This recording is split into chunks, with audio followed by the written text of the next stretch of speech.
service delivery is the most important component of any successful agency. And if you can't get results, the truth is you're not going to retain clients. You're going to lose them. You're going to go back to zero, back to whatever position you were in before you started your business. Now, I'm not going to let that happen today. I'm going to record a video. It's going to offload everything that I know about delivering results for clients, exceptional results. In my agency, Affluent.co, we generated over 75 million in direct trackable return on investment for our clients over the past 7 years. And I'm going to break this down into a few key areas today, and this will be relevant to you whether you're just getting started and you don't know what service or what niche to jump into right now, or maybe you've already got started regardless of the service you're offering. Maybe you're struggling to actually get the results you want to get. This is going to be relevant to you in either of those cases. In fact, if you're an agency owner, full stop, this will be relevant for you and you'll be able to pull a lot of value out of this. I'm going to timestamp it as well, so we'll be able to keep track of everything that I go through. This is going to be a brain dump. So, first of all, my agency, this is some of the results that we've generated. This is a company that went from 400K to 1.3 mil per quarter, 100K to 450K per month, 85K to 270. We generated 38 million in revenue here, 7 million, 4 million. So we know a thing or two when it comes to delivering results for clients. So let's get that dick swinging out of the way and let's jump straight into this. So I'm going to break this down as best as I can in multiple areas, and I'm going to start off by presuming that many of you are watching this because you may not know what to do right now. You know you want to start an agency, you know you want to be successful, you know you're sick of the position you're in, but you don't know what niche to go for, you don't know what service to offer. So we're going to start off there, and then we'll jump into some specifics of exactly what you need to do to deliver the results you want to generate for your clients. Because the truth is, there are hundreds, if not thousands, of different combinations of ways that you can build a successful agency. You've got to find what is best for you, and only you can truly find it out, but I'm going to give you a direct path on how you can do that right now. Okay, so many of you are going to be left in or in the position right now where you're asking yourself, what the fuck do I do? Okay, what do I do? Okay, what niche do I go for? Okay. And a niche is simply your industry. It's the kind of client that you're going to be going for. Okay, so for example, like restaurants, gyms, dentists, these are some really classic niches, but we can also look at info products, e-commerce businesses, educators, content creators, etc. Okay, and maybe I'll break down some of these in a moment. Or you might be thinking or asking yourself, what about my service? Okay, I've got a niche, I've got an idea of who I want to work with, but what am I actually going to offer them? Okay, what result am I going to promise them? How am I going to actually even bother to, begin to fulfill that? Okay, because at the end of the day, you're not going to be able to retain clients if you can't deliver them great results. Okay, we're a service-based business. It's person A, you going to a business owner, person B, and we're offering them a service to help them increase their revenue. You could work with consumers as well, but broadly speaking, for most of you guys, I'd recommend you working with business owners. Okay. So we need to consider all of our unfair advantages. We need to consider all of the things within our life and analyze all of the things that we've gone through as an individual that may help us come up with a logical path in which we want to take. Okay, so we want to consider things like our career. We would like to consider our hobbies as well. Okay, and we want to consider our network and also our skill set. Okay, so these are all the things we want to think about. Okay, and you guys can do this right now. Some of you will have ideas as I'm going through this today. Others will want to watch this all and then just come back and study this another time. But it's really important you take the time to think about both your niche and your service in respect to all of these things on screen right now. So let's dive into this a little bit further. Career, I'm talking about your current job, okay? So what you're actually doing right now for work. All of you are working in a niche, all of you are delivering a service of some kind of sort, okay? So does that give you any kind of insight on what you could do within your agency? Is there an unfair advantage there? Is there a logical path to follow? What about your past jobs?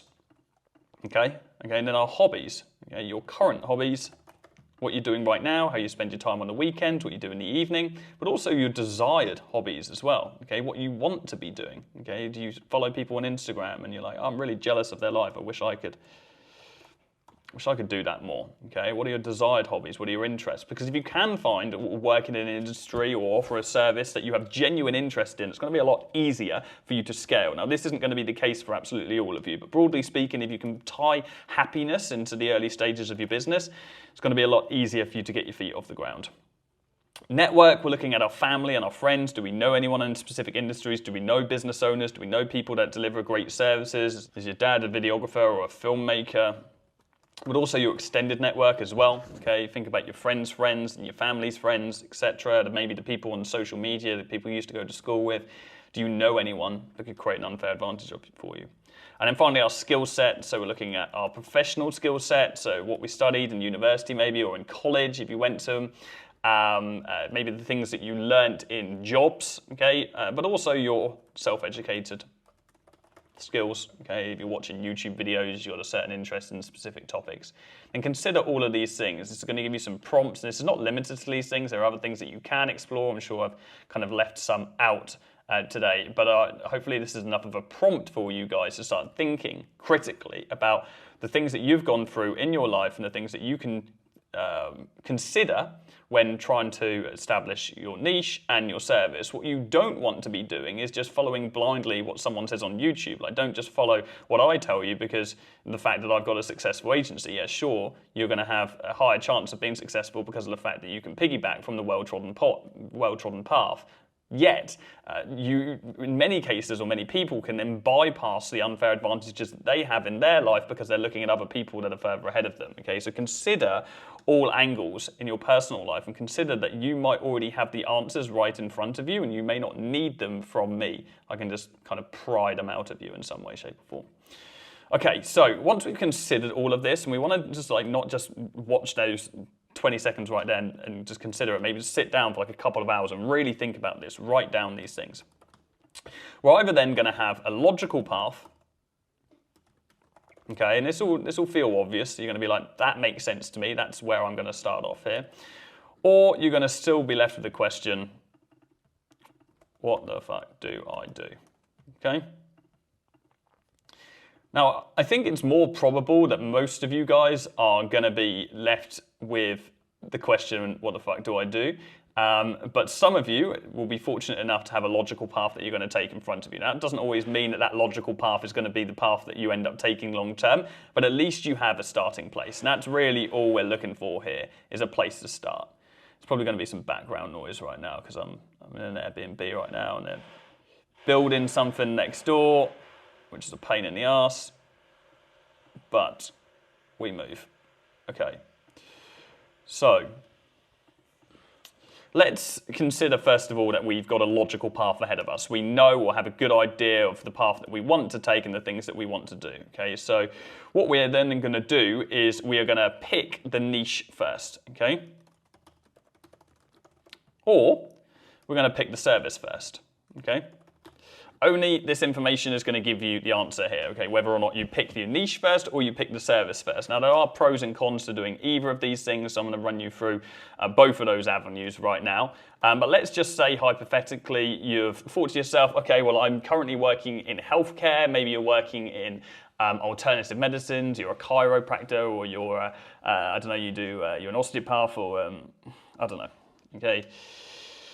But yeah, let's just say you're in private healthcare, your family are in private healthcare, you understand the industry, and you're like, this makes sense to me, I'm going to start off in that industry, this is my logical path, my path of least resistance here, okay?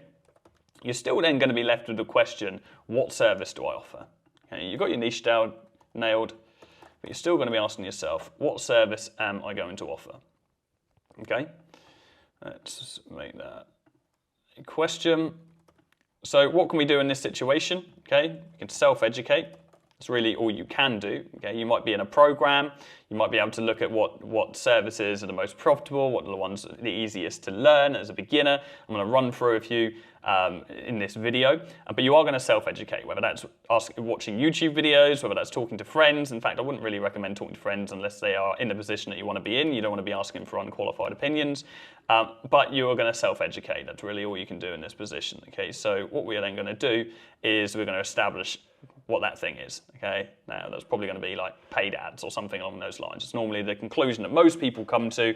Paid ads is what I'm going to offer if you don't already have an existing skill set and have a logical path on what you are going to do next. Okay, now that is for good reason. Paid ads is, broadly speaking, an easy service for you to learn, and I'm going to run through some things about paid ads today. It's the service that I offer in my agency, albeit we offer it to e-commerce brands. We started off with local businesses.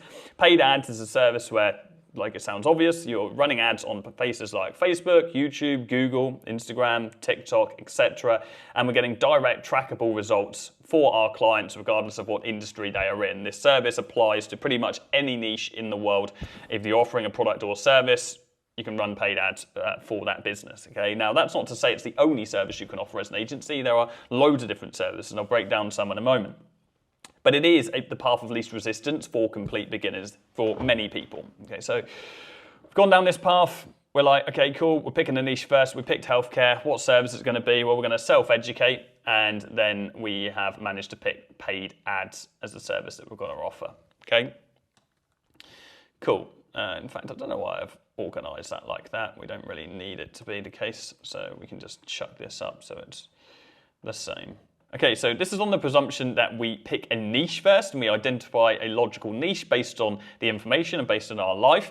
Okay, but what about if we identified instead of a niche, okay, we didn't really know what niche we're going to work with, we identified that there was a specific service that we should offer. Okay, we identified some skill sets that we have, and then we've decided, okay, it makes sense for me in my current position to pick a service. And that service, let's just say, to make this easy, it's going to be paid ads.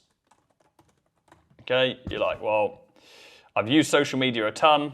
I've seen a lot of paid ads. I've watched a bunch of YouTube videos on it. I feel most confident about this. I'm going to offer paid ads. It seems like the path of least resistance. Okay, cool. Well, then our question is going to be what niche? What niche are we going to offer? Okay.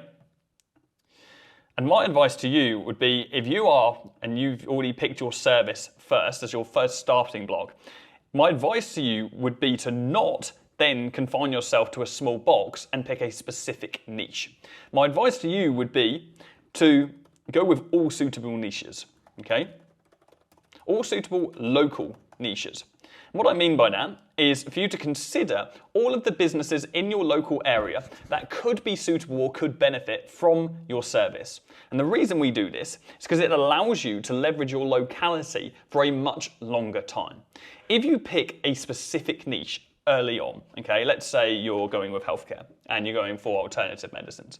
There are only going to be a certain number of those businesses in your local area. For example, for me, where I live back home in Norwich, we're about a 250,000 person population. There's probably only going to be upwards of 50 private healthcare institutions, maybe maximum in my local city. And so it's not going to take me long to smash through those and try and get through them, and then I'm going to have to start branching out and reaching out to other businesses in other surrounding areas. Okay, then I can't leverage my locality. And leverage is something that we need in the early stages, and we're trying to find leverage in as many areas as possible. Leverage comes in the form of results, it comes in the form of our social proof, it comes in the form of our reputation, it comes in the form of locality, okay, and many other things. So we want to find and keep hold of that leverage for as long as we can. So if we choose to go for all suitable local niches, it means we can leverage locality for a long time and reach out to a whole bunch of different areas and stay local for longer, therefore increasing our chances of signing up clients in a shorter time frame, okay? Instead of confining ourselves to a box where we can only work with one specific industry, okay? So this is what I call a scattergun strategy, and this is what I recommend for most people, okay? Pick your service first, and then work with all local suitable niches, and then over time of working with clients, we're then going to establish which niche we want to ultimately then go down and work with. The ultimate goal is we still want to pick one niche and maybe one service. You can offer and branch out on services down the line when you're experienced. Okay, but broadly speaking, the ultimate goal is to work with one niche, okay? So we do want to, we want to figure that out at some point, but it doesn't have to be right in those early stages. Okay, so what happens then? We've kind of got our foundations, we know what we're going to do, we've got a niche, we've got a service. What's going to happen? We're going to sign up some clients, and we're either going to get good results or we're going to get bad results, okay? We're going to get the return on investment or we're not going to get return on investment. It really doesn't go any other way. Okay, so what happens in this situation? Well, if you get good results, you're likely going to be happy. You're going to be chuffed with your decision, with the path that you've taken, okay, and that's great, we can continue. Or if you get bad results, you're probably going to be unhappy, right?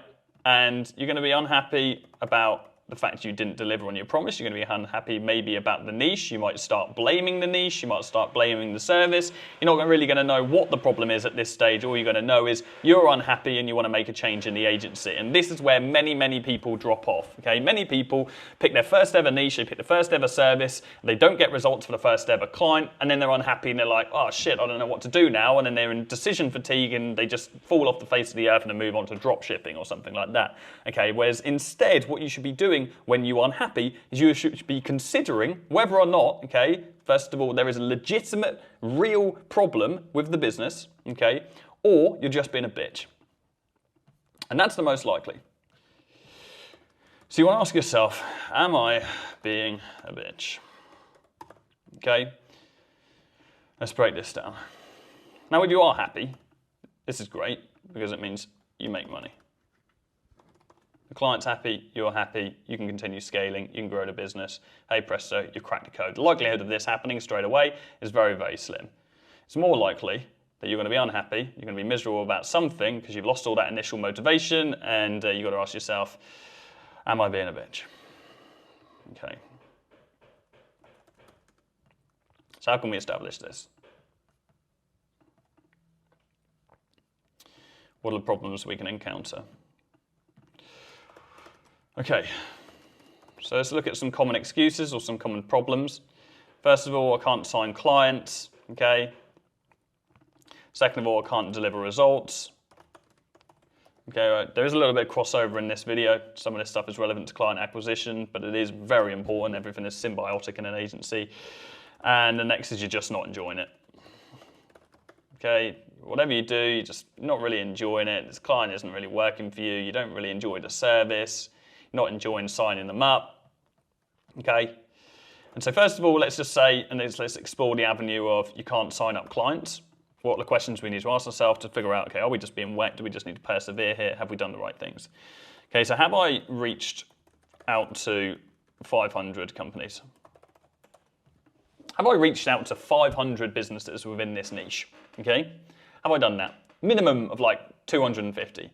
But ask yourself, have I reached out to 500 companies? The likelihood is probably no. Many can't count how many times people have messaged me and are like, hey, Jordan, like, I'm really struggling with my niche right now. I think I made the wrong decision. I'm like, how many of you actually reached out to? I've reached out to 80. Okay, so how can you expect to establish whether or not your niche is right for you and whether you can actually sign clients in that industry? And first of all, you can sign up clients in any industry. It'll just be harder in some than it will others. Okay, but how can you establish that if you haven't even given this a fair shot? So have I reached out to 500 companies? Have I been hiding behind a screen? And what I mean by that is, are you just sticking to cold call, to emails and DMs? Okay, are you doing or following the easy path? Okay, but are you avoiding cold calls? Cold calls is the easiest way to secure meetings in the early stages of an agency. There's absolutely no doubt about that. So if you're just hiding behind a screen, I'm not going to take it. And is my offer even decent or attractive? Is what you are offering your clients even attractive? Now, all of these things we can go through in a future video if you want me to dive into these. I'm not going to hijack this with service delivery right now, with client acquisition. But if you want me to go into this, drop a comment down below and let me know. Okay? Can't deliver results. Okay? Have I had more than 2 clients? Because it's no good saying that your niche doesn't work or your service doesn't work if you've only signed up 1 client. That's not nearly enough data. Really, you want to make this like 3 or more. But if you sign up 2 clients in that specific niche and you're delivering a specific service to them and you're still struggling to generate results, there might be a little bit more weight behind, and there might be potentially an actual real issue behind it all. Okay, it's unlikely. Normally, it's because you're not using a proven strategy. So am I using a proven strategy? Have I learned from someone that's already done this? Okay, am I taking advice from someone that's already worked with this industry? Okay, or at the very least an expert who would know what they're talking about. And finally, is the client upholding their side? Sometimes you can be running the best ads in the world, you can be delivering the best service ever, okay, but if the client doesn't fulfill their side, if the client doesn't provide you with content, if the client doesn't appointment set, if the client isn't providing you with feedback to let you know how things are going and they're communicating with you, then you're not going to be able to deliver results, okay? This is a two-way street. When you work with a client and you start delivering them a service, it doesn't then suddenly mean you are solely responsible for the growth of their business. There are things that the client has to do to ensure that this service can run fluidly. So consider that. Is the client upholding their side? Okay? And if you're just not enjoying it, ask yourself, am I making less than 5K per month? Because the truth is, if you're earning less than 5K a month, you're being a bitch. If you cannot persevere enough, if you can't push through a period of unhappiness and unsatisfaction enough to make 5K a month, which is like 3 to 5 clients, okay, or maximum of 6 or 7. If you cannot push through to that level, you are not cut out for this. That is the bottom line. And you need to go back to the drawing board and figure out whether you actually want this, whether your why is strong enough, whether your motivators and the reasons why you're starting your business in the first place are strong enough to push you through a period of unhappiness. Because the truth is, it is not easy running a business. It is going to be very difficult in those early stages. And most of you won't be particularly happy when you're pushing through those early stages and you've just lost that kind of initial motivation that pulled you through to this point of watching this video in the first place. The honest answer is it's going to be pretty difficult and some of you are going to struggle. You're going to go through this emotional state of change and hit the valley of despair, and you're going to have to push through that. And only the brave and only the people that are willing to do that and understand that will then deserve and reap the rewards of success. That is why there are so few successful entrepreneurs in the world, in contrast to the rest of the world. That's why most people will stay in a 9 to 5, because it is the easy option. It's the path of least resistance in life. It is where you can withhold the most happiness because you just live for the evenings, live for the weekends, and you just become a robot and a cyborg in your 9 to 5, okay? So ask yourself this: am I making less than 5K a month? Okay, if you're making more than 5K a month, there might be a real issue, okay? There might be a real problem that you're dealing with. And then you can go back to the drawing board and we can figure this out. I can give you solutions. Okay. So ask yourself again. But likelihood is you're either going to come to the conclusion you're being a bitch, or, of course, it is very possible, these things happen, that there is a genuine issue. And this is more unlikely. But sometimes a niche just isn't working in a specific industry in the way that you want it to, okay? In fact, there's something else that we want to cover here, actually, before we go into this. Always make sure, because you ask yourself these questions and you try and consider these things yourself, ask yourself, have I had an expert opinion? This is like a real bonus here. You can try and self-diagnose all you want. You can try and figure out, okay, is my offer attractive? Okay, am I using a proven strategy? But how do you really know that if you haven't done this before? And so I'd always recommend you trying to get an expert opinion. So someone else who's already done this. Maybe you're in a program, maybe you're getting coached, maybe you have a mentor. Maybe it's just someone else, one of your friends who's built a successful agency. Maybe it's someone in a free community that you're a part of, okay? But just get the opinion of an expert before you rule out, before you make that final decision on whether or not there is a genuine issue. Because we want to try and avoid as much as possible, then having to be like, right, cool, there is a genuine issue, I need to deal with this, I need to go back to the drawing board and in fact figure out, okay, what niche am I going to go for? Or figure out what service am I going to offer, okay? So if there is a genuine issue, all you can really do is be like, okay, cool, back to the drawing board. What service am I going to offer? Or what niche am I going to offer? Okay? And then just go through this cycle again of self-education, trial and error.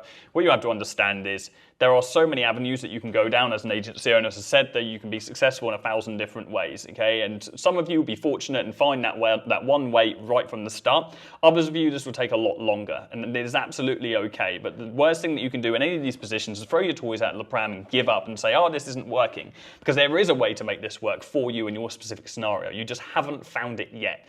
And the key is just persevering, going around this cycle, asking yourself, Are there genuine issues? Am I doing all these things, ticking all these boxes off? And eventually you will be successful. It is impossible for you to fail as long as you persevere and you continue through this. Okay. So, final thing I want to touch on foundationally, because many of you might be thinking, okay, Jordan, this is all well and good, but I don't actually know what niches there are out there that I can work with. And I want to explore that right now because I think we're probably going to use the SMMA keyword on this video because it's what gets the most views on YouTube right now. But I think many people are under the misconception that SMMA limits you to working with local business. And that isn't always the case. Okay, some of these things are more suitable than others, but it doesn't just limit you to working with local business. For example, in my agency, we work with e-commerce businesses. Zoom in on this. And these are companies that sell products online, okay, so Shopify stores, etc. But you could also work with content creators. You could work with the education industry, so info products. You could work with technology companies. Let's break down some of these a little bit more. So, education, what have we got? Coaches, kind of got info products. So like courses, mentorship programs, etc. Content creators, this might be TikTokers, okay, influencers of any kind really. This could be YouTubers. A whole bunch of different services that would differ between a TikToker. You're looking at short form content YouTubers. You could be a thumbnail designer. You could be a long form video editor. You could be a scripter. You could be SEO specialist. There's so many different avenues you can go down. Local business, literally could create a list that goes on forever, but I'm just trying to summarize this as much as possible. So you've got real estate. We've got home services. Okay, so it's going to be kitchen and bathroom showrooms. This might be landscapers, etc. There's so many businesses just in those subsections. We've got fitness, so we've got gyms, personal trainers, etc. We've got healthcare, like we covered earlier. Hospitality. Local business really is just any business that kind of has a physical location. It hasn't really made the step to being online yet, okay? And they can have online elements, that's absolutely fine. But in most cases, they're kind of physical businesses that you have to go and visit. This is not limited to this. There are so many different niches and all of these different categories, but I just want to give you some inspiration right now when you're going through this exercise to try and figure out what is best for you. E-commerce, we have startup brands. Massively recommend avoiding this if you're just starting out. Okay, do not go for startup e-commerce brands. If you're an established agency owner, then by all means you can, but again, your services are going to differ. If you're going for e-commerce, want to be working with established brands. And then technology, we have software, and what else we got? We've got gambling. Okay, and this can be giveaway companies as well, like all those kind of car giveaway companies. We've made a significant amount of money off car giveaways over the years. Cool, so let me just quickly marry these up. Okay, so these are our niches, and I'm going to recommend path of least resistance to you guys in a moment, and just explore some of these for you and how suitable they actually are. But just before we do, let's just go into your service, okay? Because your service is going to differ massively. Again, these services, not all of these will be relevant for all of these niches, but again, it's going to give you some inspiration on the best path for you. So the most common are direct ROI services, okay? And these come in the form of paid ads, which is the most common, I would say. And then we have like email marketing, so sending email campaigns on behalf of clients on software like Klaviyo or MailChimp. And then you also have organic socials. What else have we got? Content, another popular one. And this can come in the form of videography, photography,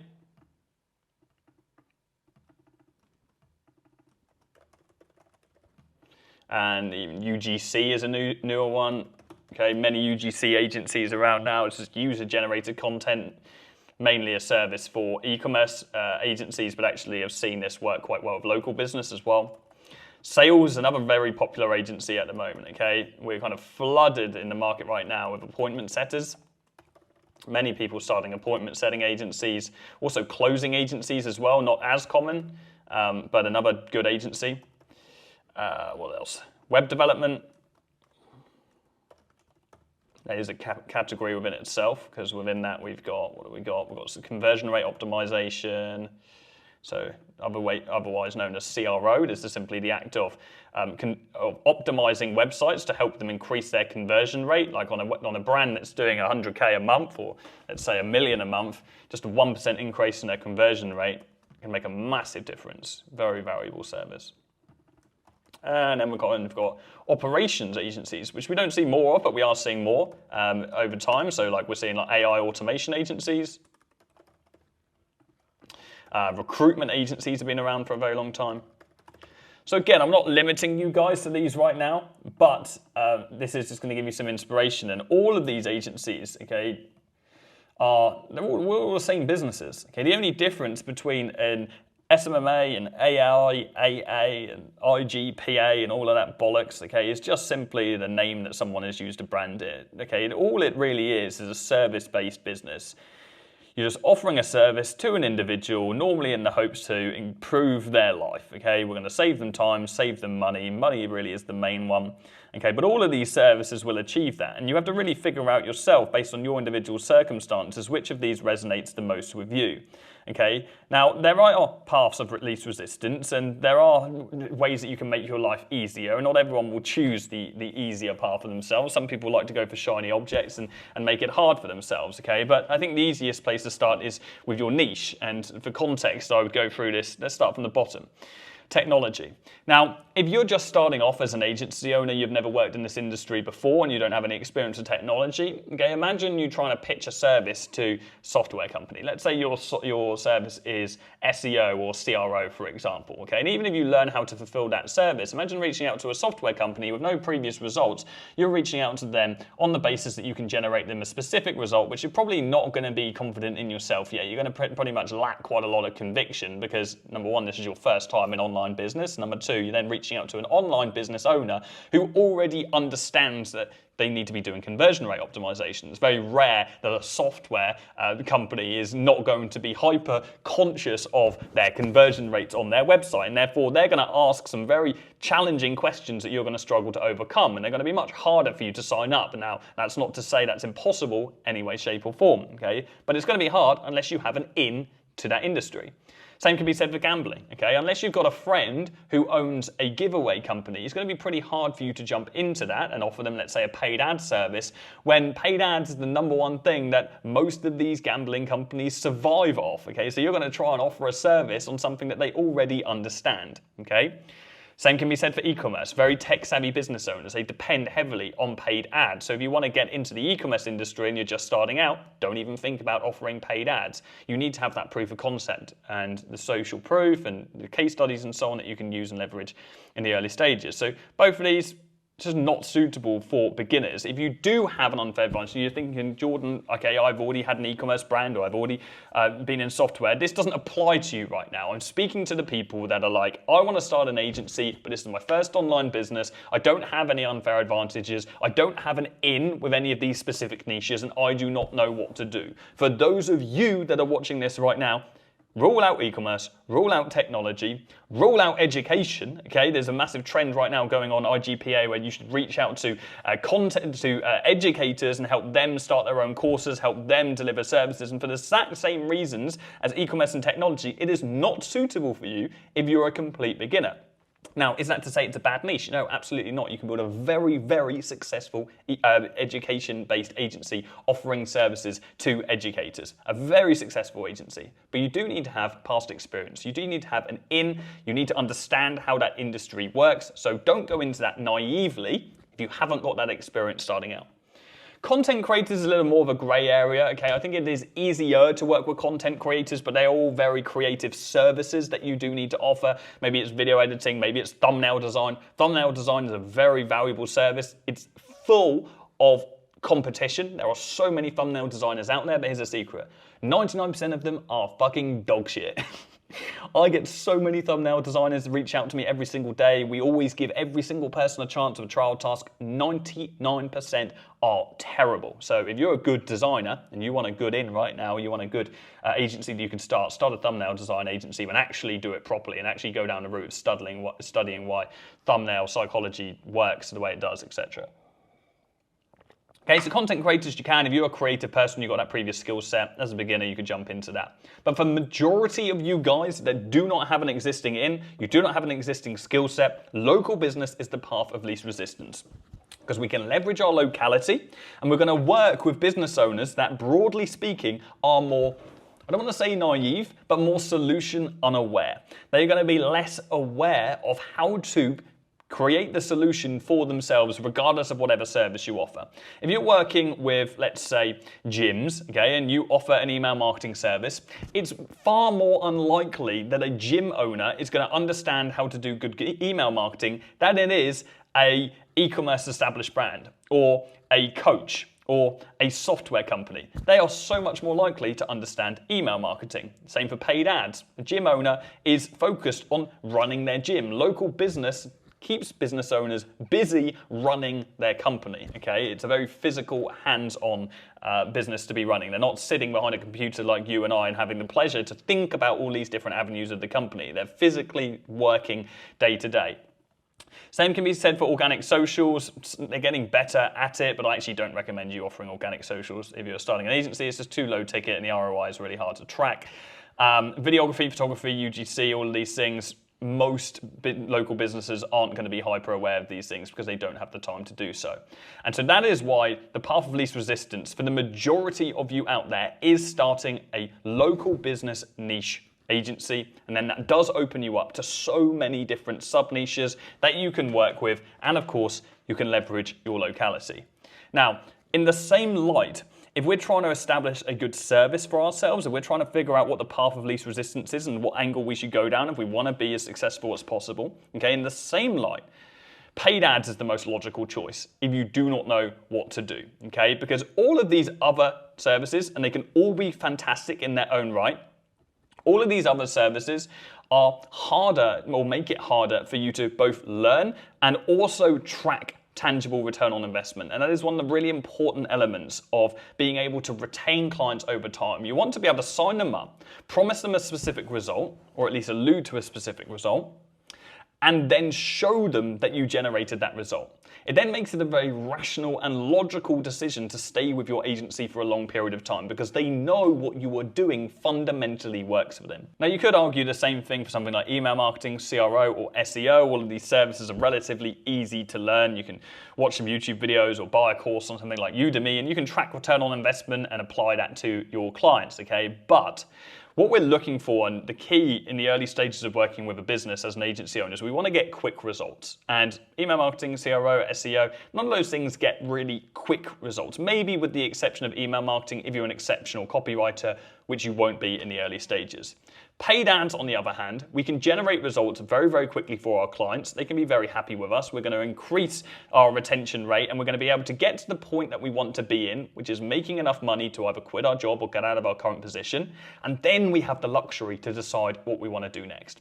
If you want to then pivot into one of these other services, you absolutely should. In our agency, we don't just offer paid ads like we started off. We do email marketing. We do a bit of CRO. We do a little bit of automation. We also do the whole stack of content because you need good content to be able to run great ads with big brands that are spending a lot of money. And so we learned that. But we stack these services over time after we earned the privilege to be able to then decide what path we wanted to take in our agency. So if you want to earn money and you want to get out of your position, the path of least resistance for you right now is going to be working with local businesses so you can leverage your locality and running paid ads. That is not to say it is impossible in any other avenue, but that is the path of least resistance, fact. So what I'm going to do for you is I'm going to run through exactly how you can deliver a good service to those clients on that presumption. And the things I'm going to go through, you will be able to apply to other niches as well. And there are a bunch of other things that I really want to get off my brain as well that will apply to all of you. So feel free to skip past this bit if you're not offering those services to those niches, and just make sure you watch the remainder of this video because it's going to be very, very important if you want to build a successful, sustainable, long-term agency. Okay, so we're going to be offering a paid ad service. Okay, let's just break down what this service actually looks like. So we're offering paid ads, and our goal is we're going to be generating leads. Okay, in many cases we're not trying to get direct purchases. If we were doing that, we'd be in e-commerce. So we're trying to generate leads on behalf of a local business niche. Okay, and then we're probably going to qualify that lead when we actually generate them. Qualification just simply means like calling them up and speaking to them, and just establishing they're actually suitable. And then we're going to have happy clients because they're going to be making money because the leads are qualified. Okay, so in its simplest form, that's what this service actually looked like. But let's run through some of the prerequisites to actually running successful ads. Okay, let's change this. Probably just butchered that. Okay, so what are the things that we need to make sure we've got in check before we can even consider launching our first ads? Now, I'm going to presume that you guys already have an idea of how to run ads. I'm not going to teach you today. If you don't, then what I'm going to cover some of the foundations, but I'm not going to teach you like how to create a Facebook Business Manager account. If you want to know that, I've got videos. I'll put a link in the description. You can go learn that after this. But I want to really make sure that more important things are covered, because that stuff you can learn in half a day, less than.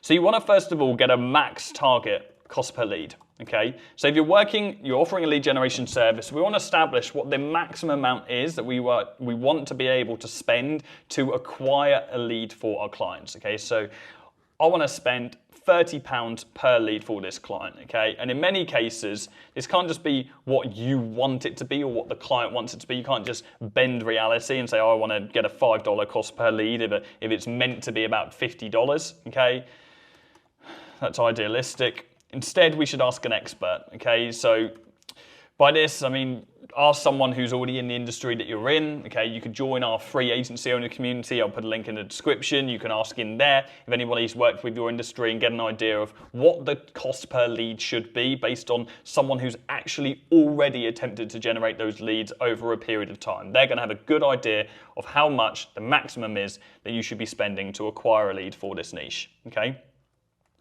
You then also want to establish if any proven offers exist, okay? And not just in the industry, but mainly from the client. You always want to have open-ended communication with your clients, and many agency owners try and just figure everything out themselves, and they forget that they've got this huge asset in front of them, that they are not solely responsible for the money that their clients make. And in many cases, they need the client to work with them to help them understand the best path to take. Okay, we are taking an existing business that has already proven, that is already working, and we're amplifying that business. Okay, so let's find out what is already working. Let's ask them if they run any offers through their conventional advertising. Maybe they put ads in the newspaper, or they post on their Facebook every now and then, or they've got some leaflets inside their establishment. Figure out what they've tried already and figure out what has worked. It's a good place for us to start. Or, of course, we can research ads from the competition. Okay? So the likelihood that you're working with a chiropractor and there are other tens and tens of chiropractors within 100 miles or 200 miles, etc., or just at least within your country that are running ads right now, it's very, very high. And so what you want to do is you want to go over to what's called the Facebook ad library. Just Google it, you'll find it. And you can just search chiropractor and you'll find many people running ads in your country. Have a look at what they're doing. The key is you want to have a look at the ads that have been running for a little while. So scroll to the bottom and you'll find the ads that have been running for a couple of months. That's usually a good indicator that the ad is working. You wouldn't keep an ad running for a long time if it wasn't, right? And you need to get access to high quality content. This can be challenging with local businesses, okay, because lots of businesses neglect content. And so in this case, all you really need to do is get some good buy-in from the business for them to send you someone, start making the time. And in the meantime, you can send stock, or you can use stock imagery. Places like Shutterstock or iPexels, there's a free one, I think, or just Pexels, I think it's called. Because stock is better than crap content, but should be replaced ASAP. Okay. I would rather use stock imagery on behalf of my client than use some terrible content that they've sent me over, which is actually going to be more brand damaging. So use stock imagery if you need to, but as soon as you get return on investment, as soon as you're generating leads for the client, okay, enough for you to be able to have the confidence to say to them, okay, look, now things are working, things can work 10 times better if we've got some good content from you, then they'll invest time in putting out some good content, okay, and yeah, that's the ultimate goal here. We need to have good quality content from our clients. Okay. So we've got our prerequisites done. Let's have a look at, let's go into ad campaign setup. In fact, why don't I just show you, yeah, I'm going to load up the Facebook Business Manager and I'll just show you creating the ideal ad right now. Okay, so presuming we've signed up a client, we're going to go to business.facebook.com. Just have this open on the right-hand side. And we're either going to get access to their existing ad account, okay, or we're going to create our own ad account. Again, I've got videos on this. I'll put a link in the description. You can go and watch that. When we're on the ad account, we're going to hit create.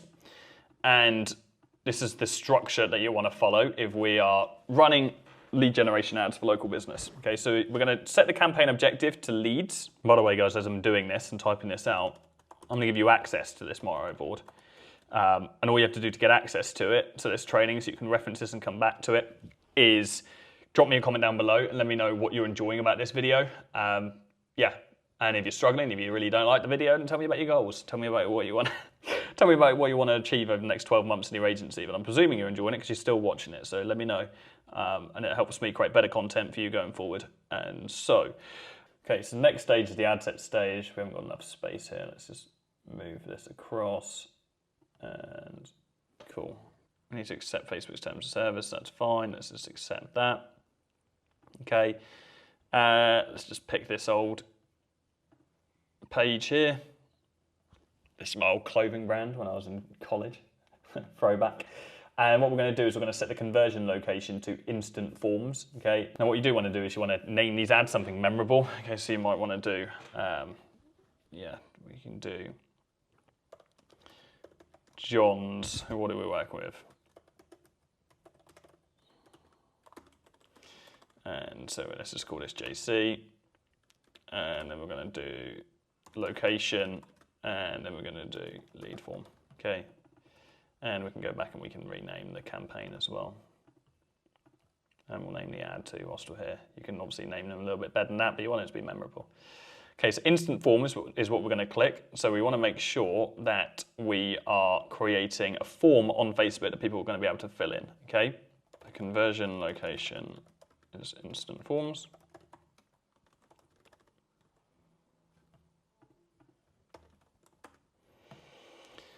Okay, we've selected our page. We're then setting our budget to a minimum of 5 per day. Okay, you don't want to be running any ads for less than $5 per day.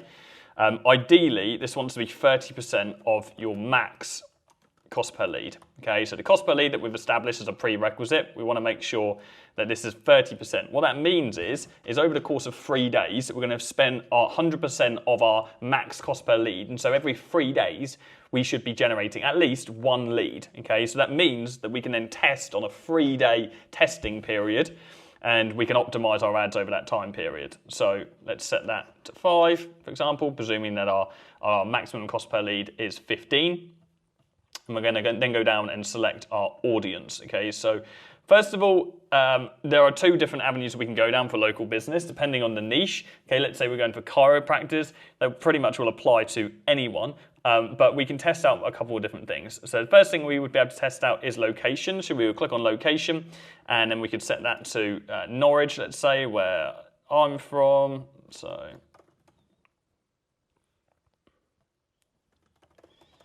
okay, let's just send it to Port St Andrew, which is a place nearby. And then we should be able to set a radius around that location as well. So just going to allow us to select the location. Fine, we can drop a pin instead. Let's just chuck it on Norwich.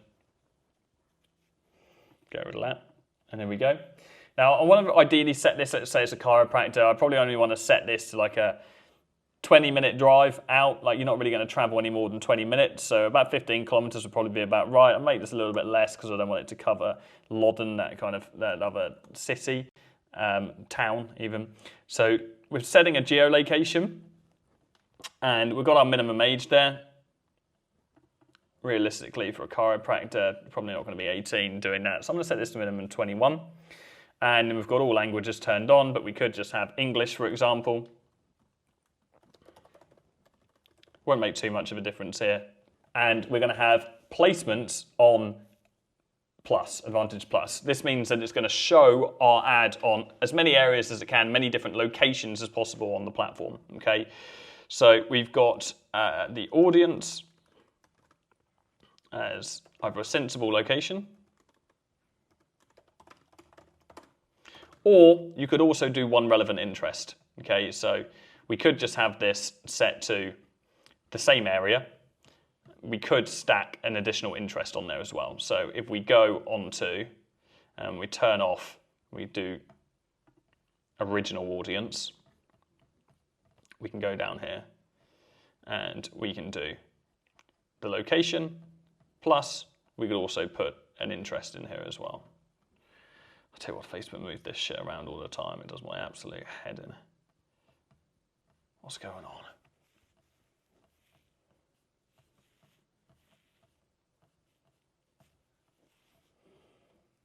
There we go, detailed targeting.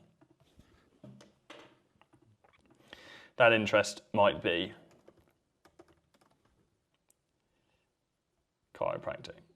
Okay, it might be. We want this to have enough though. Let's just have this health. It needs to be a large enough audience. It needs to be a minimum of 100k people. Ideally like 150 plus. Health and wellness, it should give us a prediction on the right hand side there, 240 to 286, that's absolutely fine. Okay, take these with a pinch of salt. It's normally BS, but it kind of gives you a little bit of an idea. So as long as it's kind of above 200, that's absolutely fine.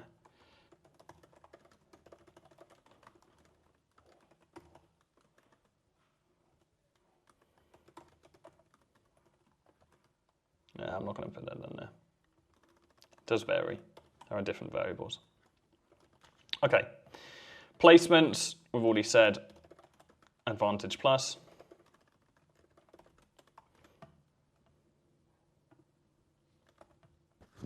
So we hit next.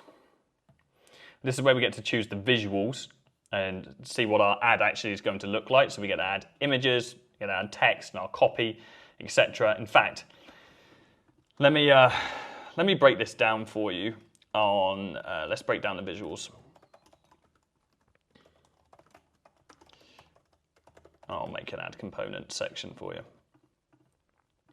I won't linger on this too much because I could create an entire video surrounding this. Let me just get a screenshot of an ad. Okay, so this is a Facebook ad, and this ad is a real ad that I ran for a client on a series called the Reno Reach series. Some of you who've watched that will have already seen this ad, and it generated some really great results. The client got like 15, 20k return on investment over the course of the month that we worked with him. And this was one of the ads that performed the best, okay? Now, an ad has two main components, okay? We've got the copy, and we have the creative, okay? So the copy is this part here. Let's see if I can add a little, there you go. That's the copy. Let's make that straight. Can we do that? Yeah, that would be nice. Cool. And this is the creative. Cool. And then what we have are our subcomponents. Let's break down the copy first. And again, I can talk about this shit for hours, and so I'm not going to do so right now, but I want to break down and analyze this ad. At the top here, we have an attention grabber. So this is when we're grabbing the attention of our audience or our desired audience. Then we've got our offer, okay? And so our offer is, like we have for our own agency, our offer is what it sounds like. So here we've got a free design consultation. It's not actually the best offer in the world, this one here. In fact, it was really good when I did it, but now everyone's using that same offer in that industry after they watched the series. So the offer doesn't work as well anymore for home improvements. And then we also have our value proposition. So we're a Norfolk-based team committed to bespoke craftsmanship and competitive pricing.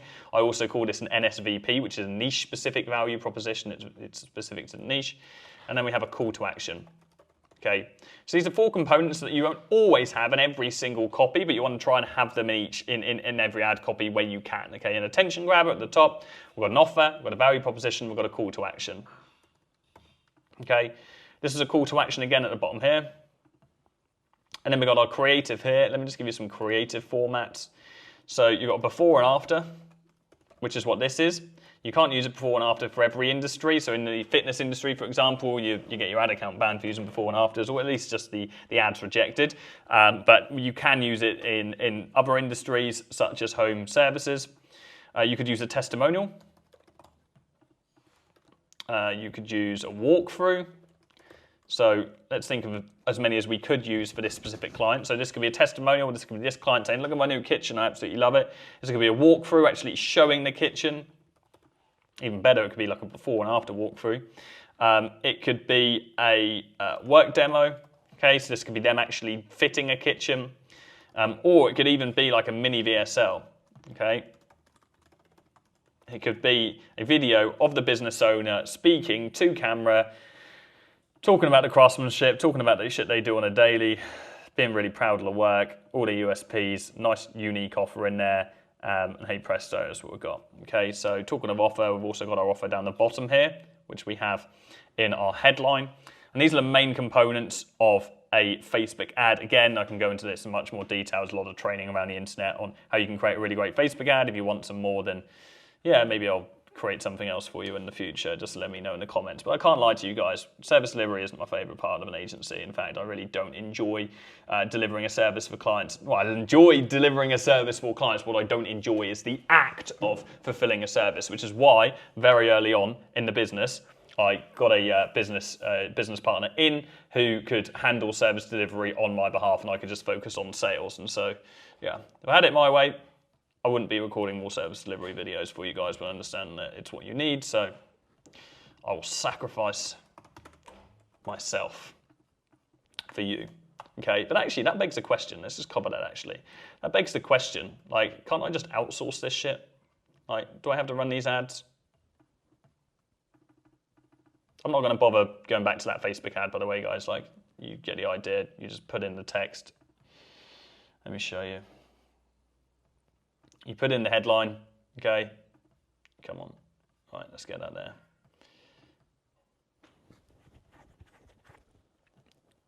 What do we got? This is the headline. This is that bulk text there. That headline is this bit here. That button is this bit here. We can change it. Okay, and if we want to add an image, we go add media, we go add image, or we go add video. Cool. And then we've created that ad. That's all we've got. The only other thing that you do need to do though is create an instant form. Okay, so this is where we create a form on Facebook, and so we can ask questions. And what we want to make sure we do is we have more volume, and we have an intro. We can upload an image like the client's logo, or I would recommend use this as another marketing opportunity and have an image of some of their work. And then we just have a short greeting, which can be something like claim your free design consultation in this instance. Okay. And then we have questions. So what we're going to do here, we're going to have our standard questions, email and full name. What you want to have is a phone number in there as well. It's really important. And I would recommend adding up to 3 other questions. So these can be multiple choice, it can be a short answer, whatever is relevant for your individual client. But add 3 relevant questions for that client. And what that is going to do is make sure that your leads are high quality. Okay? Because we want to make sure we're not just having any idiot from Facebook filling in our ads. Okay. So, where was I at? Can't I just outsource?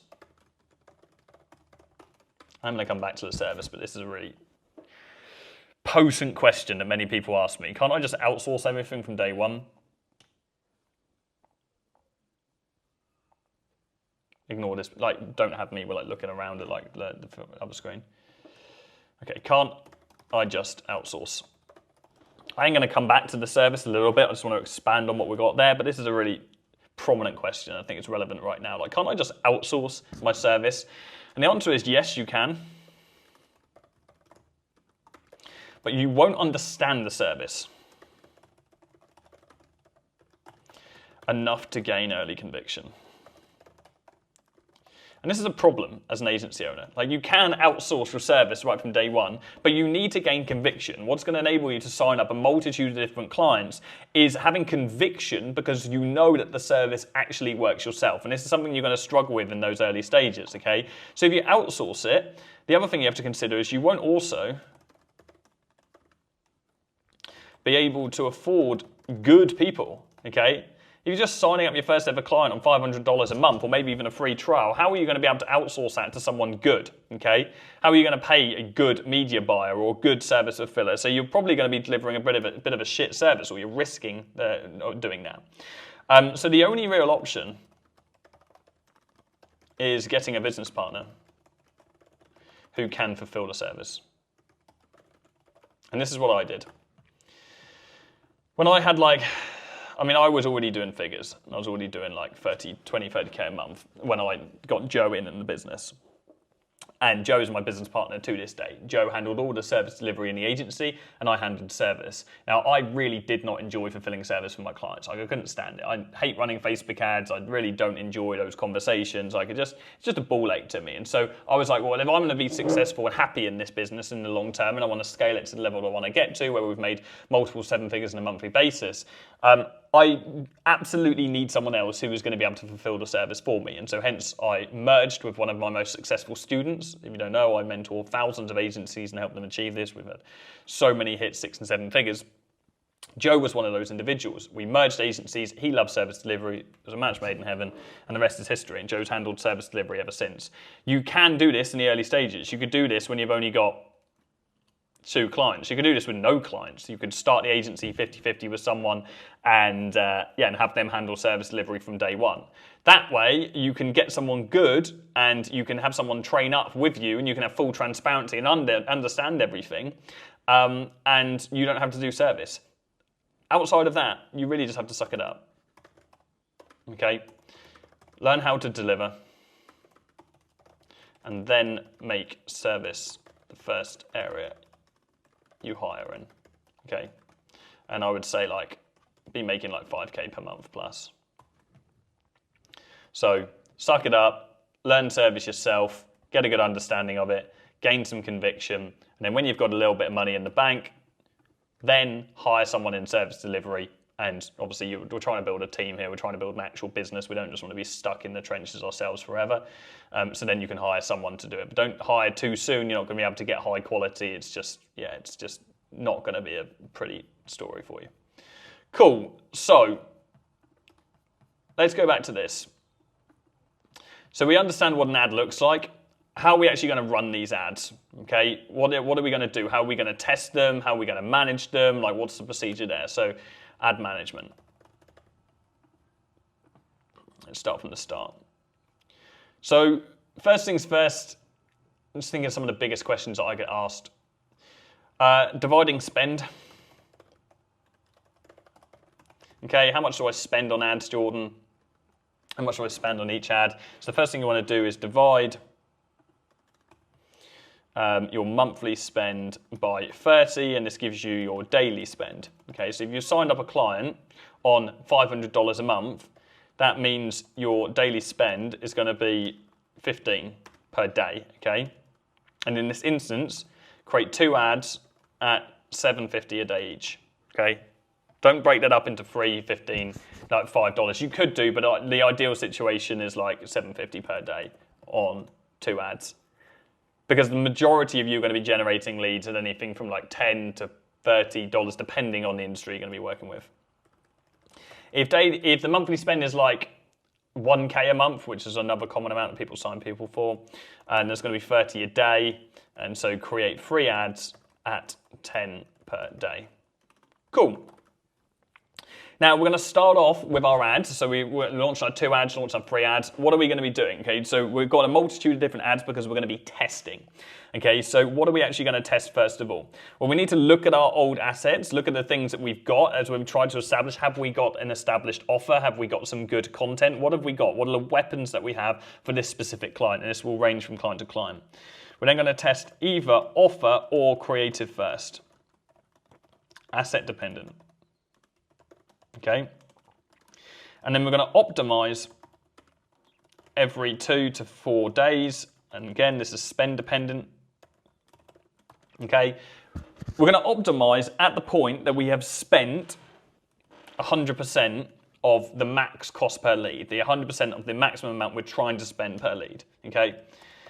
And a lot of people ask me about retargeting ads. Well, what about retargeting? What about the existing traffic? You only really need to set up retargeting ads if getting more than 5K web visitors per month. Man, I am starving. This is being a longer video than I wanted it to be. I've still got a couple of things written down, and I really want to make sure I cover for you guys. So we're going to do it. Okay, this is important to understand.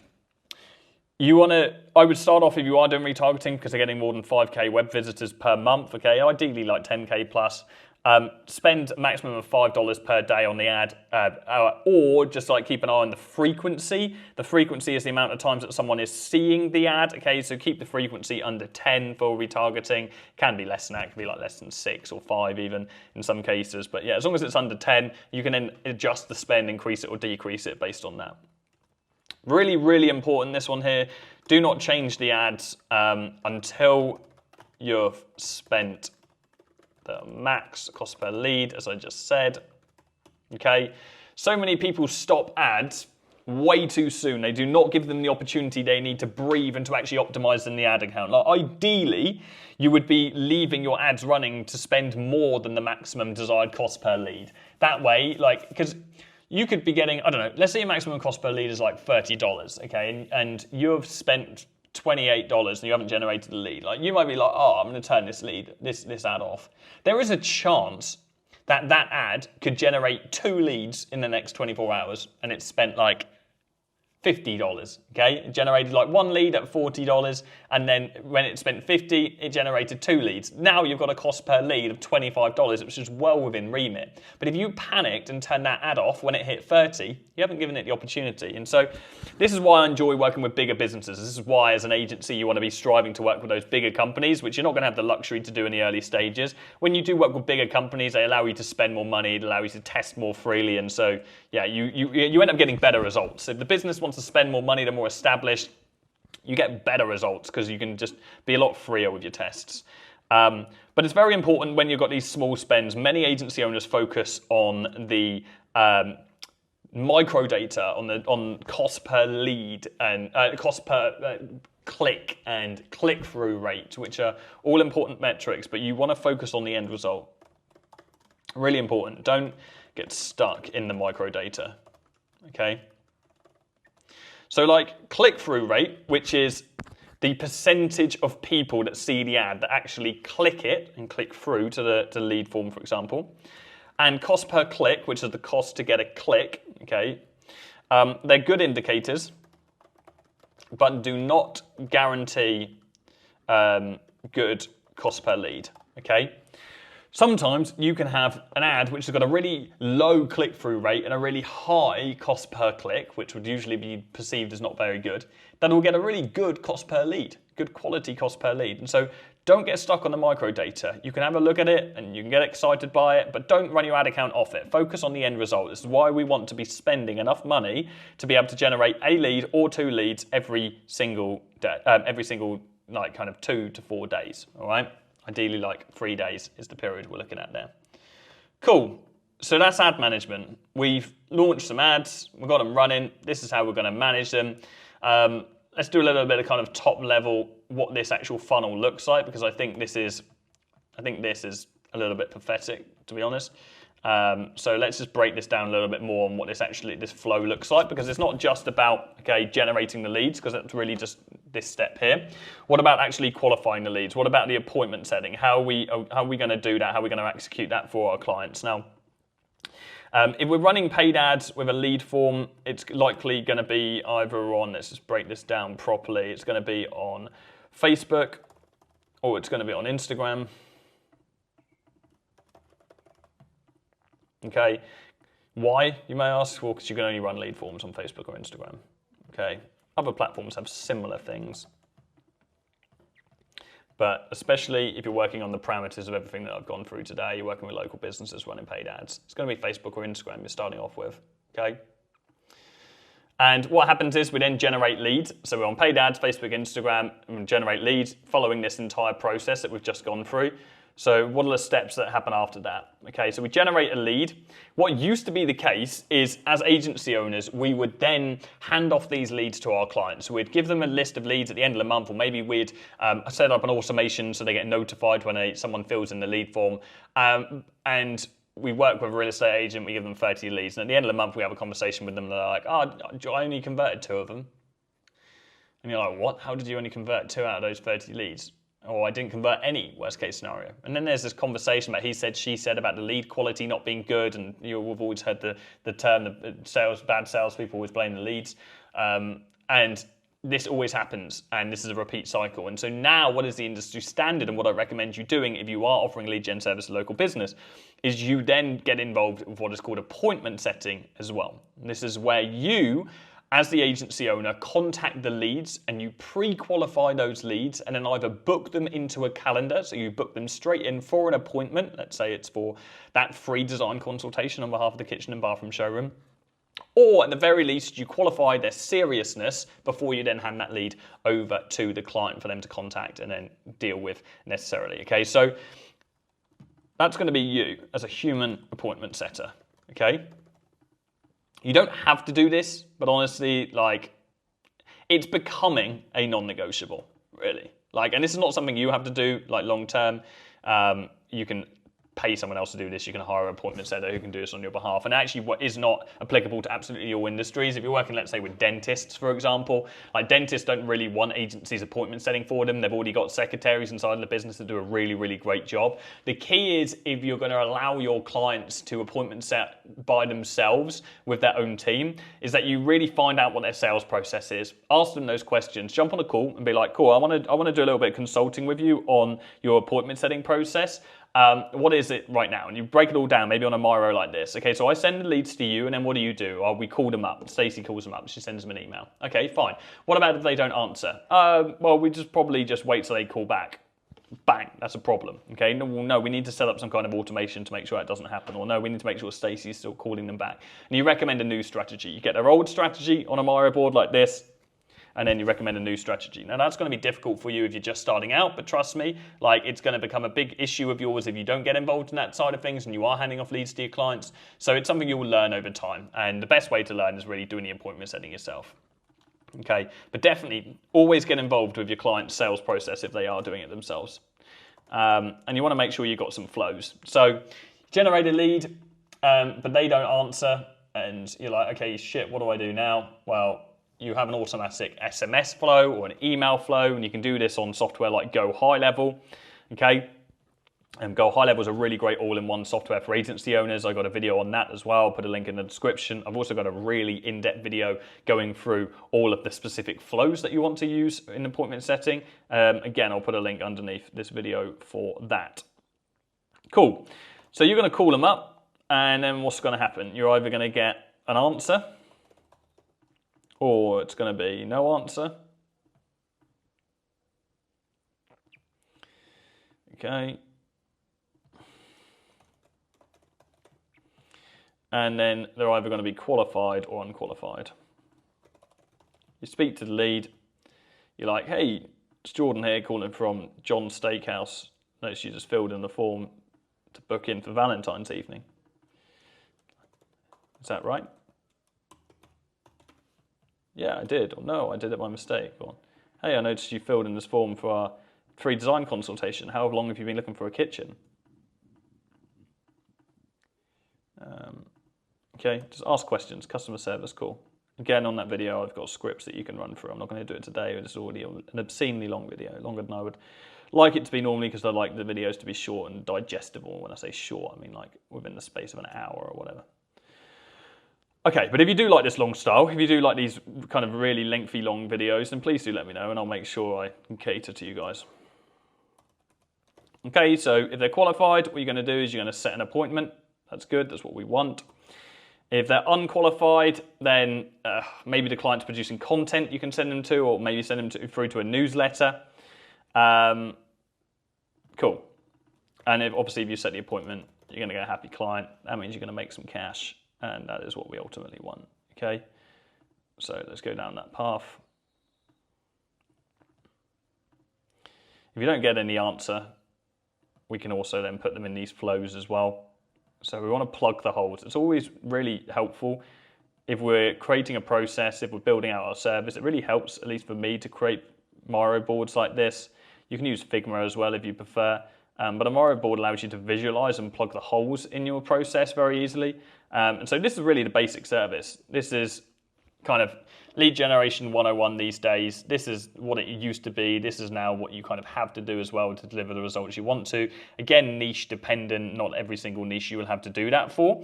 But there are some cases in which you will then move on to or graduate to a new or better service than even lead forms. So lots of people say to me, and many of you who have been or in the Facebook ad space will debate or have heard the debate between lead forms and landing pages. Okay, so a lead form is the on Facebook form that people can fill in. And then we have landing pages, which can be funnels, you may have heard, or a website. And this is simply an external website instead, where the lead will fill in their details and then opt in for whatever offer. Now, broadly speaking, if you cannot generate leads via a lead form, you will not be able to generate leads on a landing page. A landing page will get you higher quality leads, but they will be more expensive. If you can't generate them on a lead form, don't even bother thinking about running ads and sending them to a landing page, okay? That being said, that is niche dependent. Some services do require a little bit more explanation. That's not the case for absolutely all businesses, okay? Not all businesses require extra explanation. Not all businesses require you to put in case study and testimonials and have more copy and so on. And so, in most cases, a lead form is really all we need to do until we're generating good results. And then when we want to improve those results and we want to make the leads even more qualified, at which point we can test out a lead magnet is what I would recommend as the best funnel. At which point we can test out a lead magnet, which is what I would recommend. It then means that we're not just limited to Facebook, Instagram for our ads. It then means we can open up to other platforms as well, okay? Like YouTube, because on YouTube, you can't run ads to a lead form. It also opens us up to Google, for example.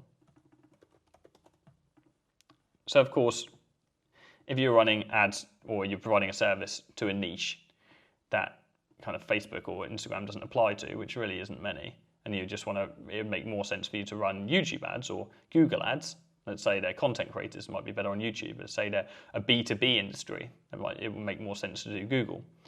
Then you're going to need to do a lead magnet from day one, okay? And a lead magnet is simply a landing page in which you bait or offer a piece of free value, first and foremost, in order to collect someone's information. This might be an ebook, this might be a resource, this might be a tips and tricks, this might be a guide of some sort. This is going to be some kind of valuable free resource that allows people, that is relevant to your industry, that then allows people to have the desire to want to opt in. They fill in their details, they hit a thank you page, okay, which is, hey, cool, here's your free ebook on how to invest in properties in 2024, and they get their free product, okay? So what we now have the opportunity to do is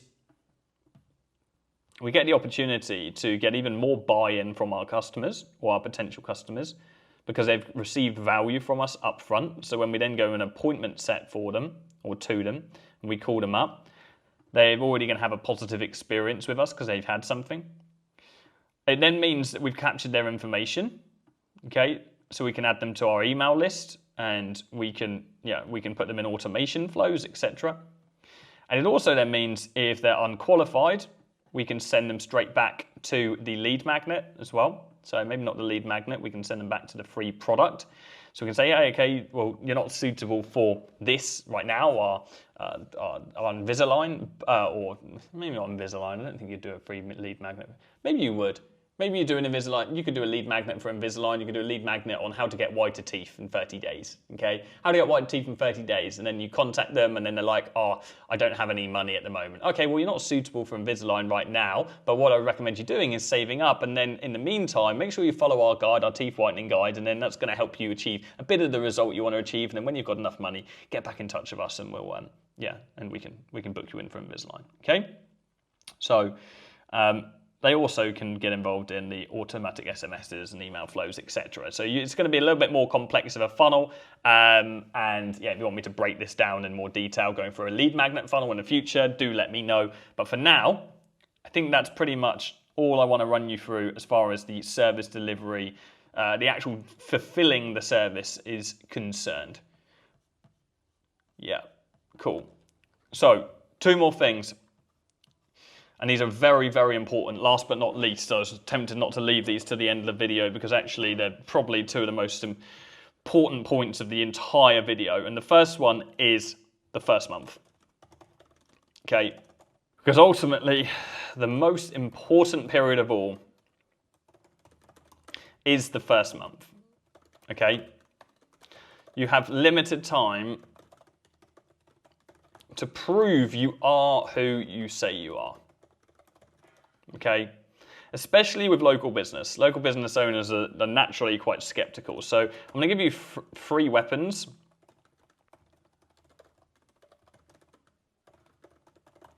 to ensure a successful first month. Okay, to give that good, lasting impression within the first month of working with a client. Okay, so the first one, and this is just 101, but like most agencies miss this out and screw this up, is setting clear expectations. Okay? What do I mean by this? When we sign up clients, regardless of whether or not we think we can get them immediate results, we always let them know that month 1 is all about testing. Okay? We do not want our clients to believe that they are going to get immediate results unless we know that is fundamentally possible. In all cases, we want to under-promise and over-deliver to our clients. If we promise our clients they're going to get 5 new clients in their first month, okay, and we generate them 5 new clients, that might be an exceptional result. But because we told them they were going to get 5 clients, they're going to be, oh, that's great, I got 5 clients. They did what they say they were going to do. But if we said to them, oh, the first month, just so you know, the first month is all about testing. We're going to be finding out all the best audiences, the best offers for you. We're going to be testing out different creatives. And then in month 2, we're really going to start honing in on it and getting proper return on investment for you. If you say that, and then in month 1, you get them 5 clients, they're going to be over the moon because you've over-delivered and you've set very clear expectations. But most agency owners over-promise because they are desperate to sign the client up. Okay, that is a massive problem. I mean, an example would be we really do not like working with startup e-commerce brands. And these days we will only ever work with a startup e-commerce brand who don't have proof of concept if they have a serious amount of promise and we like really, really believe in the product and it's something revolutionary.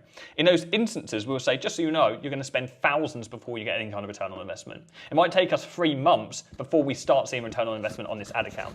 And I'm never going to lie to you, and we will only say yes to working with you if we genuinely believe we can get you results long term, but you need to understand that it is going to be long term and you're not going to get results immediately. Okay? What happens there? What happens in that situation? Does that business owner then think, oh, fuck these guys, they can't get me results, let me go to someone else, and they sit in front of someone who then promises them the world and says, yeah, we're going to get you return on investment straight away? Do they do that? If they do that, they're a fool. No. They think about the situation they are in and they're like, this person actually understands my business. They understand me enough to tell me the truth and not try and grab my money. Therefore, I can trust them. And that is the key. In sales, we are trying to build trust as quickly as possible. And same in service delivery. We want the client to trust us. If we promise them the world and then deliver them some tiny little raggedy island, they're not going to be happy. Okay? It's an uphill battle. We're going to lose that client almost immediately. We need to set very clear expectations. This is counterintuitive to what you are going to want to do in sales, which is overpromise. Do not fall into that trap. Okay? An easy thing for you to do is a welcome gift as well. So this could be a book. It could be, what else? It could be a hamper. Okay? Think about this, go on ChatGPT. Hamper's a nice one. We send, it, depending on the client, we try and send something unique. We've got a bigger budget than most guys, so if we sign up a good client and we've had a good conversation with them in a discovery stage, we try and send them something which is unique to what we learnt about them at the discovery stage of the meeting, and that makes a real big difference. And we want to try and get a quick win with an unexpected service. Okay, so we're going to go above and beyond. So let's say we're offering paid ads for lead gen clients. There are a couple of things that we could do in this instance. Depending on the client and their makeup, we could do a database reactivation. Okay, so this is where, and I can dive into some of these in a future video if you want me to. Again, let me know in the comments.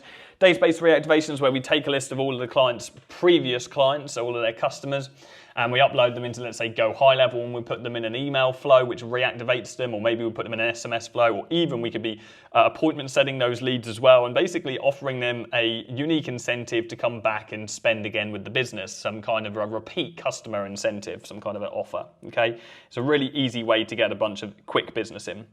Or we could just do a Google review campaign. Okay, this is very common, you've probably heard of these. Google review campaign, similar thing, we're going to take that client list, we're then going to upload it in something like Go High Level, and we're going to say, hey, we'd love to hear your feedback, like please leave us a review on Google, here's a link, okay? And then they're going to see on Google all of those reviews coming through. It's going to be a really nice, unexpected service that it's going to, number one, aid your ads and improve your overall success, because when someone clicks on that business and sees there's loads of social proof there, they're going to be more likely to opt into your lead form. But number two, you didn't get promised this to the client, you didn't even sell them on this, so it's an unexpected service, and that's the key here. We're not doing this because we've told them we're going to do it. We're going to do it unexpected and therefore get extra brownie points, okay? And finally, be open and transparent, okay? If things aren't going well, and things won't always go well, that is actually okay. And what is not okay is then trying to pull wool over the client's eyes and pretend that everything's okay, okay? If your initial ad tests, which you're really excited about, like they're not performing the way you wanted them to, and the client's like, oh shit, we're not generating any leads, jump on a call with them and be honest. To be like, look, I honestly thought this ad was going to work, but what I'm going to do for you is I'm going to do X, Y, Z. This is what we've done. This is what we've learnt, and this is what we're going to do differently next time. Be open and transparent with them along the way. You want your clients to feel like they have skin in the game and they're in on this with you. That is the key. They need to feel like they are working with you on delivering this service, rather than just having you promise them the world all the time and not delivering anything to them. They have to feel like they are part of the solution. And so when there are problems, bring them in on it and have those difficult conversations. And trust me, you'll go so much higher in their expectations in that first month, and they'll consider whether or not, will they consider if they don't get results? Will they consider leaving you if they thought they were going to get results? Yeah, absolutely. But will they then think twice if they know they can trust you because you've been open and transparent with them the whole way? Again, absolutely. Of course they will. Okay? And on that note, let's talk about churn. Because churn is the killer of agencies. If you don't know what churn is the rate you lose clients. Okay, so your churn rate is the rate at which you are losing clients. The first thing we need to understand about churn is you will lose clients, and that's okay. There's not an agency on earth that has retained every single client that it ever worked with. Now, will you be working with some of your clients for years on end? Absolutely, they're incredible clients. They will eventually leave you, it just happens. You can't keep clients forever, you will lose them, and that's absolutely okay. But what you cannot do is be losing clients faster than you are gaining clients. And what you cannot do is be churning like 25% of your clients every month. It's just unsustainable. So we have to understand that, yes, it's okay to lose clients, but we need to do everything we can to prevent that happening. And so biggest thing that we can do is go the extra mile. Okay? Always. Say yes when we're asked questions. Say yes to that additional call. Say yes to helping out with their content. Say yes to doing a bit of consulting with their sales team. Don't think about, oh, well, that's outside of my remit. That's not what I'm paid for. Don't be selfish. Be selfless with your clients. Go the extra mile to show them that you are dedicated to them getting results, that they are not just a number, that you genuinely care about their success. And trust me, that is the key in keeping clients long term. Clients understand that you're not a miracle worker. They will understand that you can only work with what you've got. And if they understand that you are running the best ads that they possibly can run and they feel like they are in on this with you, then you will reduce your churn exponentially. Okay? And ultimately what we're talking about here is doing what other agencies aren't prepared to do. Okay? Break outside the mold. If you're starting an agency in 2024 or 2025, the likelihood of you working with a business that hasn't already worked with an agency or a variety of different agencies is incredibly slim. And your goal is, of course, to get better results than those agencies got, but it's to stand out and be the needle in a haystack. It's to be the trustworthy person that they can rely on. It's to be the one that doesn't sugarcoat things and doesn't overlook all eventualities, that genuinely cares about their success. We need to break out of the mold in which we are put in, and we need to break out of the misconceptions that these agents or these clients or potential clients have about agency owners and all the shit that they have gone through, okay? And this applies not only to your relationship with the client, but also to your relationship with the industry in general.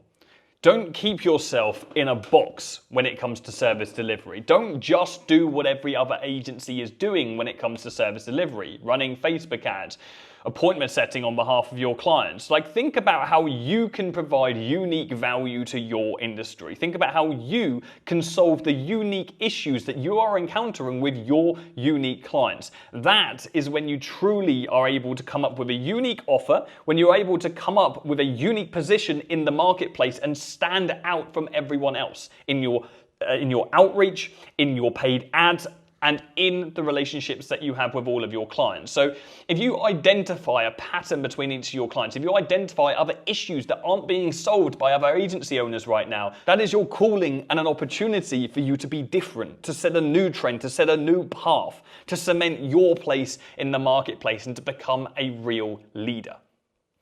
As an agency owner, service delivery is incredibly daunting in the early stages. Trust me, I understand that. I've been in the position that you guys are in.